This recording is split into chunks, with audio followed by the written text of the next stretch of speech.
Life doesn't give you what you deserve, it gives you what you are willing to fight for. And that's just a harsh reality. Hey everyone, I'm Judith, your confidence and self esteem coach, and welcome back to my YouTube channel. I'm still getting used to this. Anyways, today we are going to be discussing the blessing of being uncomfortable, the blessing of being uncomfortable with your current situation.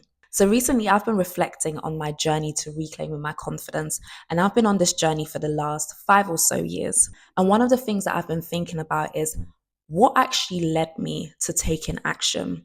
Because there's many people that desire change, but only a few are actually willing to take the steps that are necessary for them to be able to see the change. So I've been thinking about what was it that caused me to start taking action? Because I knew I needed to take action. I knew that there was something that needed to shift. So, what was it that pushed me to finally saying yes? And the answer is I got desperate. I got tired of feeling frustrated, tired of feeling overwhelmed, tired of feeling like I wasn't good enough, tired of watching other people go after their dreams, go after their goals, knowing that I have similar skills and could possibly do similar things. I just got tired. When I think back to that time in my life where I knew things needed to change, the best way to describe it is I felt like the older brother of the prodigal son, specifically when the prodigal son came back and the dad embraced him with a hug, even threw him a party. And the older brother was in the corner, like, hang on, this guy literally took his inheritance, wasted it. He's come back with nothing left and he's getting a party. But here I am. I've been working like a slave day and night, and you haven't even taken one goat to kill for me. And I work like a dog day and night. In that moment, the elder brother felt forgotten. He felt overlooked. He felt frustrated that despite all the good that he was doing, no one seemed to notice it and he wasn't getting anything out of it. And that's how I felt looking back at my life 5 years ago. I felt like God had forgotten about me. I felt so frustrated with my position. I felt like I was doing all the right things, but to no avail. The reward didn't seem significant. Even when I started working on rebuilding my confidence, it didn't happen the way that I wanted to happen. I thought I would do a few things, step out my comfort zone, bish bash bosh, and then I'd feel great. But unfortunately, that wasn't my story. And I learned the hard way that building confidence God's way doesn't look like the world's way. But we're going to talk about that in another video. Looking back now, I'm so glad that I didn't suppress the frustration that I was feeling, because that is what we tend to do. We notice that we start to feel uncomfortable about our current season. And instead of taking action, we keep ourselves busy. We suppress the emotions. We just try to keep going. But one of the things that I've learned, or one of the things that that moment taught me, is that sometimes when it's time for you to be pushed into another season, God will cause you to feel frustrated with your current season. Because usually it is in those moments of discomfort that is when you somehow find some strength to fight. That is when you decide enough is enough and you take action. That is when you stop worrying about how is this going to work and you just decide, do you know what? I'm just going to take action. I don't care about the steps anymore. I just know that something needs to shift. So that's exactly what I need to do. That was the place that I was in 5 years ago that led me to reclaiming my confidence once and for all. I had enough. Enough was enough. And that is the blessing of being uncomfortable. And we see this in the story of Jacob and Esau. If you're familiar with your Bible stories, you will know that Jacob and Esau, they were brothers. They were twin brothers. And they both had an inheritance. Esau was the elder brother, and he had the inheritance of the eldest brother. But Jacob, being quite crafty and with the help of his mother, he decided to steal Esau's blessing. And when Esau found out that Jacob had stolen his blessing, like anyone, he was devastated and he was literally begging his dad, don't you have any other blessing left to give me? Just one. I'm not asking for too much, just one tiny blessing. Is there nothing else available for me? Unfortunately for him, there wasn't anything available for him. But his dad gave him some advice. Dad gave him the strategy that he could use to break free from having his blessing stolen. Let's read it. Let's actually go there. So it's in Genesis chapter 27, specifically verses 38 to 40, because that is where Jacob's dad gives him the strategy. And I'm going to read the New Living Translation. It's just easier to digest. All right, verse 38. Okay. Esau pleaded, "But do you have only one blessing? Oh, my father, bless me too." Then Esau broke down and wept.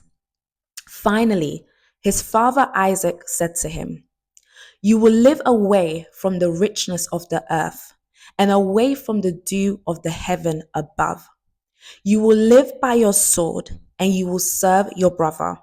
But when you decide to break free, you will shake his yoke from your neck." Let's look at a different translation. I want you to pay attention to where it says, when you decide to break free. So that's in verse 40. Let's look at the New King James Version, verses 40. Yes. And it says, "By your sword you shall live, and you shall serve your brother. And it shall come to pass, when you become restless, that you shall break his yoke from your neck."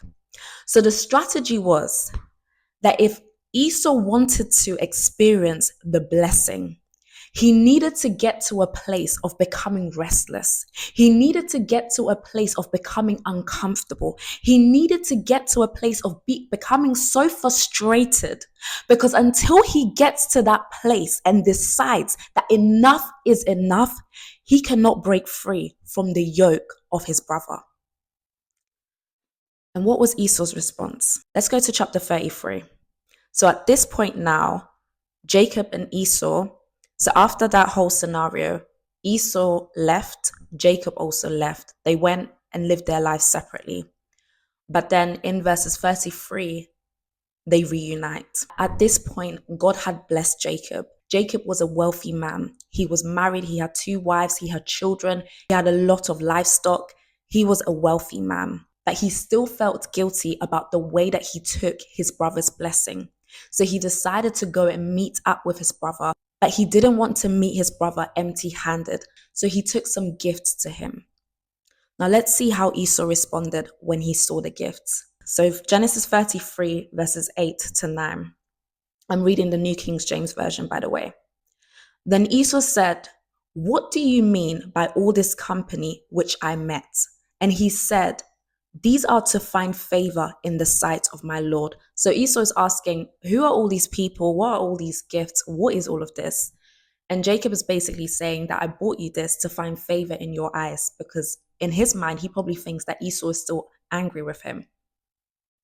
So I guess he bought it to soften the blow. Verse 9. "But Esau said, 'I have enough, my brother. Keep what you have for yourself.'"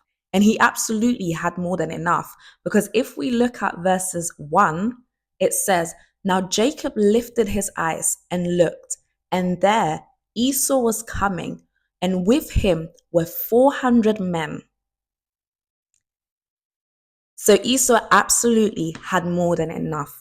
Just as Jacob was blessed with livestock, with men, with wives, with children, Esau had the same thing. Esau was also blessed. But how did Esau get to that position? The last time we read about Esau in Genesis chapter 27, everything he had been taken away from him. He had nothing. His inheritance was gone. So how did he go from having nothing to now having at least 400 men with him? And back in those days, if you had 400 men with you, that means you were wealthy. So what happened? And I believe what happened was that Esau took heed to the advice that his dad gave him. And he got to a point of becoming restless, frustrated, uncomfortable, so that he could break the yoke off of his life. It's not enough for you to desire to be confident. It's not enough for you to desire a better life. But you have to get to a place where you become so frustrated with your current life, with the current version of you, that you make the decision to take action so that you're able to see the changes that you desire. And that is the blessing of being uncomfortable. I always say that the confidence that you have been praying for, the confidence that you have been searching for, it is in you. But in order for you to see it, you have to get to a point where you become uncomfortable with the current version that you are. You have to get to a point where you become desperate for change. Some of you are still in the same position that you were last year, not because you're not skilled, not because of a lack of resources, but because you're not desperate enough. When you get to a place where you become so uncomfortable with your current season and you make the decision to switch things up, to change things up, that is when you start to see a shift. That is when you start to see a change. So if this word is for you, if you are the one that I'm speaking to right now, if you're the one who's feeling uncomfortable with your current season, and you've been praying for God to help you to be courageous, for God to help you to be more confident, I'm here to tell you that the confidence that you have been praying for, it's already inside you.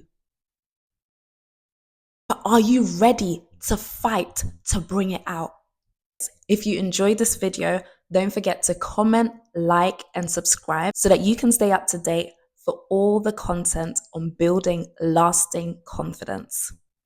Also, side note, let me know what you think about this new setup. I'm very new to this, so I'm still trying to figure out my background. But do we like the setup or do we prefer the setup in the previous video? Let me know.